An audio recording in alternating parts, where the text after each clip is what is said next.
এইটো হৈছে আমাৰ ক্লক টাৱাৰ আৰু এয়া হৈছে আমাৰ এইখিনি হৈছে আমাৰ কাবা শ্বৰীফ।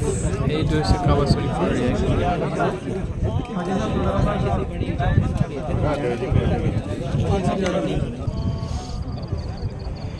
বৰ্তমান আমি আছোঁ গাৰে চুৰৰ ওপৰত, একেবাৰে ওপৰত, য'ত ৰচুল সাল্লাল্লাহু আলাইহি ওয়াসাল্লামে 3 দিন কায়েম কৰিছিল যিটো গুহাত। তাতে আমি আল্লাহৰ ওচৰত চুকুৰীয়া আমি 2 ৰাকাত নফল নামাজ আদায় কৰিলোঁ। আপোনালোকৰ সন্মুখত দেখিবলৈ গৈছে এইটো ক্লক টাৱাৰ। এইটো ক্লক টাৱাৰ, এটা মনোৰম দৃশ্য। আমাৰ লগত আমাৰ হাজীসকল আছে। কেনেকুৱা অনুভৱ? বহুত ধুনীয়া।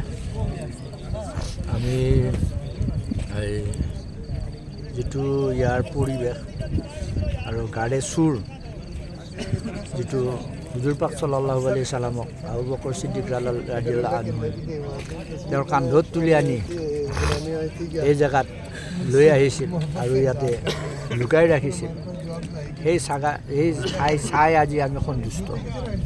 আমাৰ মনত বহুত আনন্দ।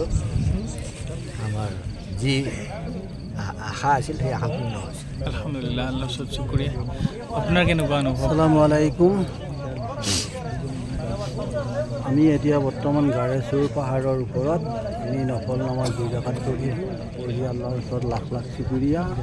আমি ইয়াতে এতিয়া আমাৰ হাজীসকলে দুজন ইয়াত নামাজ পঢ়িব দিছে, তেওঁলোকক লৈ আমি ইয়াতে ৰৈ আছোঁ। আল্লাহৰ ওচৰত লাখ লাখ শুকৰিয়া। আমি যি কষ্টৰে উঠিলোঁ, এতিয়া ইয়াতে ষ্টেপ দিছে, পাথৰ ভাঙি ৰাস্তা বনাই দিছে। আল্লাহ আলিমুল গায়ব তেতিয়া তেওঁ কেনেদৰে তেওঁক দাঙি লৈ আছিল নবী আলাইহিছ সালামক, আল্লাহ আলিমুল গায়বেহে জানে। আমি তাক কল্পনাই কৰিব নোৱাৰোঁ। এতিয়া আমি যি কষ্টত উঠিছোঁ নে, 2টা ষ্টেপ দিছে, আমি এটা ষ্টেপ বাই ষ্টেপ দিছে শিলৰে। আমি তেনেকৈ কিবাকৈ বগাই এনেকৈ আহিলোঁ।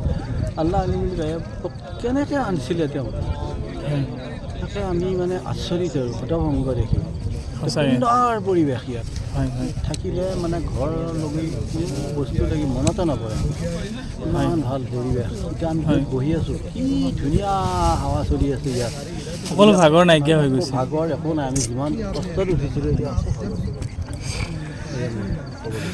আলহামদুলিল্লাহ, আল্লাহৰ ওচৰত লাখ লাখ শুকৰিয়া। আল্লাহ তাআলাই আমাক গাৰে চুৰত এই গুহাত নামাজ পঢ়াৰ তৌফিক দান কৰিলে।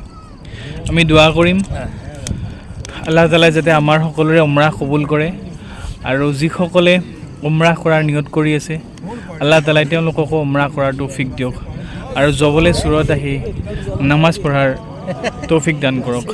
আমিন।